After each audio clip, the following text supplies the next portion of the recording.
Oke. Assalamualaikum warahmatullahi wabarakatuh. Kami dari kelompok 2 atau tim 2B akan mempresentasikan artikel yang berjudul tentang The First Mile Problem Driving an Endogenous Demand for Auditing in Blockchain-Based Business Process.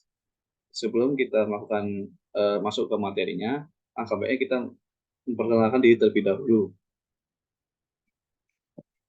Oke, saya sendiri Gede Ade Widya dengan PM akhiran 111 dan juga ada 4 teman saya.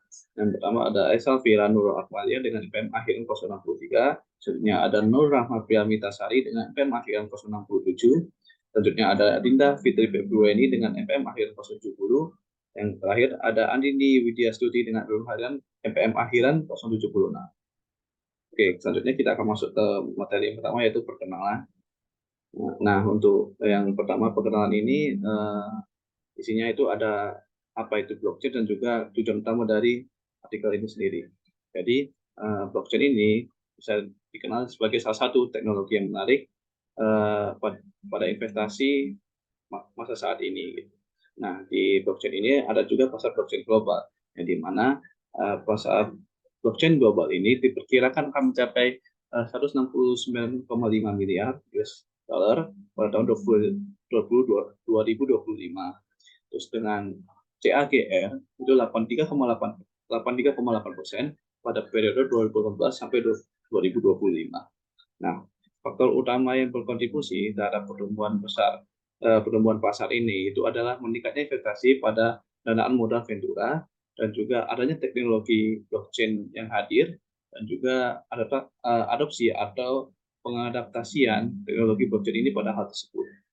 Nah, selanjutnya itu ada tujuan utama dari adanya artikel ini, yaitu untuk menarik perhatian profesi audit dan juga peneliti terhadap masalah first mile dan mendorong pengembangan teknologi, standar, dan prosedur untuk dalam mengatasinya itu, khususnya pada hal audit. Terus yang selanjutnya ini ada studi kasus blockchain tentang rantai pasokan farmasi. Nah, studi kasus ini pada tahun 2019, Badan Pengawasan Obat atau Food Drugs Administration itu mengeluarkan seruan bahwa untuk proyek percontohan tentang cara-cara baru atau inovatif baru dalam meningkatkan penelusuran dan verifikasi obat di Amerika ini atau Amerika Serikat, yang dimana tujuan dari hal tersebut itu adalah mengamankan produk elektronik penelusuran, memberikan laporan langkah demi langkah tentang di mana suatu produk obat berada dan siapa yang menanganinya, serta dapat membangun verifikasi yang kuat dan dapat memastikan produk tersebut itu adalah yang sah dan tidak dapat diubah, dan memastikan pihak manapun yang terlibat dalam penanganan obat dalam rantai pasokan hanya memiliki kemampuan untuk mengenali dan mengkarantina serta menyelidiki produk obat yang sekiranya dicurigai. Oke, untuk selanjutnya akan dijelaskan oleh rekan saya.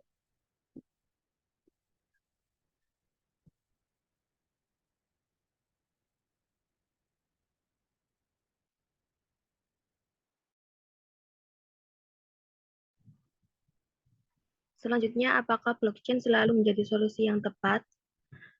Dalam penerapan blockchain di industri farmasi, ada beberapa keraguan tentang seberapa besar nilai yang akan ditambahkan oleh blockchain. Salah satu permasalahannya adalah apakah hal ini perlu dilakukan mengingat produsen telah berinvestasi dalam metodologi untuk melacak produk mereka dan menjaga pemalsuan, misalnya dengan penggunaan gambar holografik pada kemasan. Nilai tambah apa yang diberikan oleh aplikasi blockchain pada pasokan rantai dibandingkan dengan aplikasi tradisional? Blockchain itu lebih aman dibandingkan buku besar biasa, lebih mudah diretas karena hanya ada satu buku besar. Selain itu, dalam blockchain yang berizin atau pribadi, semua mitra telah mendapatkan persetujuan awal untuk keanggotaan sehingga meningkatkan kepercayaan. Next.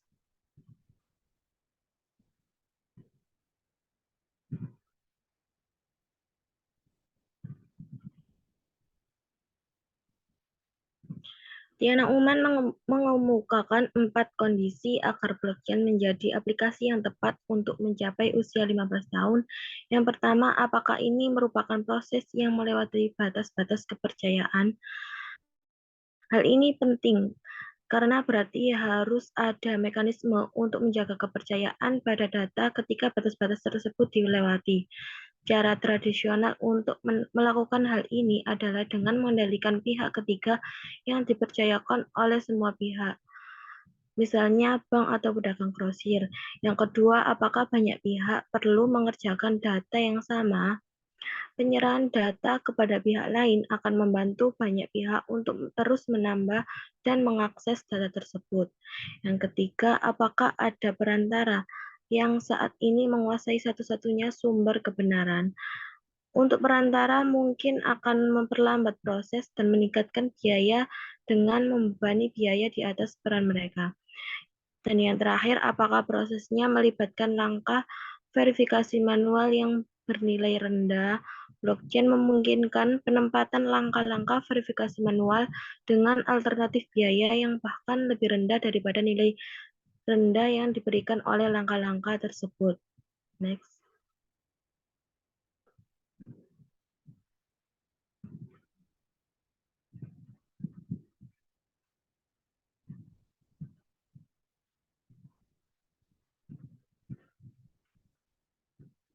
Selanjutnya adalah blockchain sebagai komponen dari proses bisnis.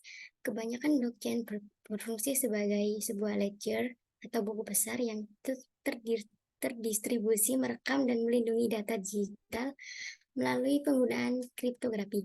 Teknologi ini seringkali diaplikasikan kepada jaringan mata uang digital, akan tetapi sifat terdesentralisasi ini dan keamanannya juga membuatnya menjadi sebuah alat yang sangat hebat untuk banyak industri lainnya.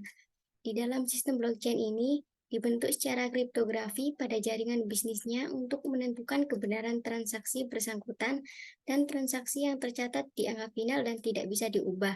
Maka dari itu, seperti penggunaan Bitcoin, ketika kita lupa kata sandi atau melakukan kesalahan ketika sedang melakukan transaksi, seperti kelebihan membayar, maka kita tidak bisa melakukan apapun mengenai hal tersebut, karena sifatnya memang sudah final dan tidak bisa diubah. Selanjutnya akan dijelaskan oleh rekan saya.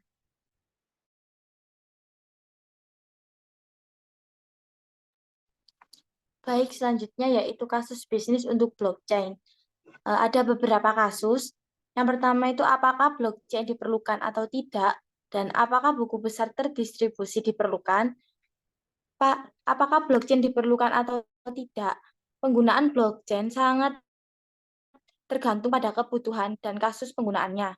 Nah, blockchain ini dapat menjadi alat yang berguna dalam beberapa situasi, terutama di bidang keuangan, logistik, manajemen, rantai pasokan, dan banyak aplikasi terkait keamanan data. Namun, tidak semua kasus memerlukan blockchain. Kadang-kadang, solusi lain seperti database biasa atau teknologi lain dapat lebih efisien dan menghemat biaya. Nah, keputusan tersebut untuk menggunakan blockchain harus didasarkan pada kebutuhan konkret dan analisis kasus bisnis. Jadi, blockchain itu tidak selalu diperlukan, tetapi dalam beberapa konteks itu bisa menjadi alat yang sangat bermanfaat. Yang kedua yaitu, apakah buku besar terdistribusi diperlukan? Buku besar terdistribusi dapat diperlukan dalam berbagai situasi tergantung pada kebutuhan dan tujuan sistem. Nah, beberapa contoh kasus itu seperti cryptocurrency dan keuangan. Yang kedua ada manajemen rantai pasokan yang digunakan untuk melacak pergerakan produk dari produsen ke konsumen. Yang ketiga ada voting elektronik.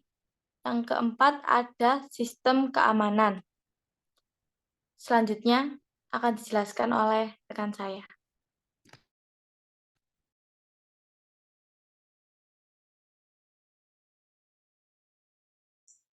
Selanjutnya ada studi kasus dalam menangani masalah first mile dalam aplikasi seni blockchain. Mengingat sejarah panjang penipuan seni, para ahli menyadari bahwa prosedur rumit yang diuraikan BAC tidaklah mudah. Menurut O'Neill 2018, sebanyak separuh dari seluruh karya seni yang beredar adalah palsu. Untuk mengatasi masalah first mile pada karya seni dan memastikan bahwa apa yang disimpan di blockchain seni adalah karya seni sah yang dikaitkan dengan seniman yang tepat, diperlukan perlindungan yang lebih canggih. Selain itu, solusi FMP harus terus berkembang untuk mengimbangi kemampuan para pemalsu. Next. Selanjutnya ada masalah first mile dan tantangan yang perlu diatasi dari studi kasus ini. Yang pertama, masalah first mile muncul ketika sumber nilai tambah dalam aplikasi blockchain muncul dari isomorfisme antara apa yang dicatat secara digital dalam database terdistribusi dan realitas fisik, di mana realitas tersebut adalah produk layanan transaksi atau kombinasi dari semuanya. Yang kedua, dalam kasus produk yang murni berbentuk fisik, seperti berlian atau karya seni yang diautentikan, salah satu solusi untuk masalah first mile adalah pembuatan dan pencatatan digital twins. Ini mungkin mencakup pengukuran detail foto, video, dan data serupa lainnya yang memberikan keyakinan tinggi bahwa item tersebut dapat diidentifikasi ulang secara unik bila diperlukan.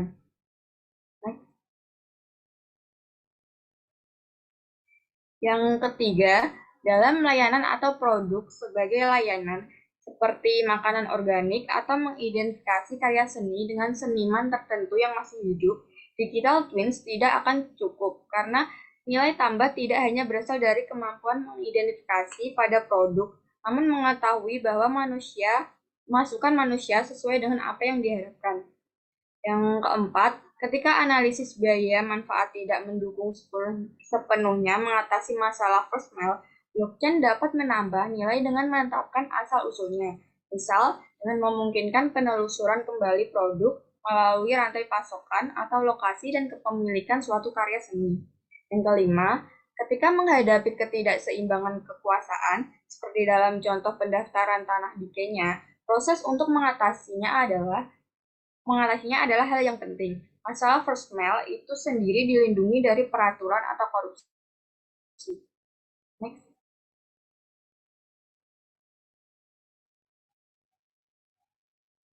Kesimpulannya adalah, dalam proses bisnis blockchain, permintaan audit harus difokuskan pada audit dan blockchain daripada mengaudit blockchain itu sendiri.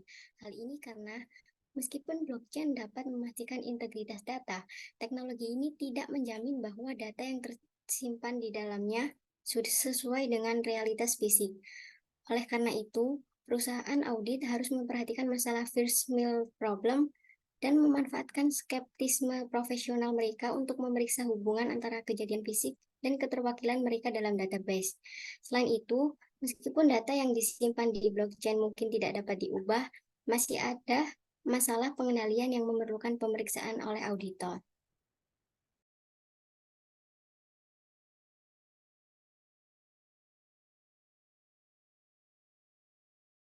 Baik, sekian presentasi dari kami. Apabila ada perkataan yang salah, mohon dimaafkan. Dan wassalamualaikum warahmatullahi wabarakatuh.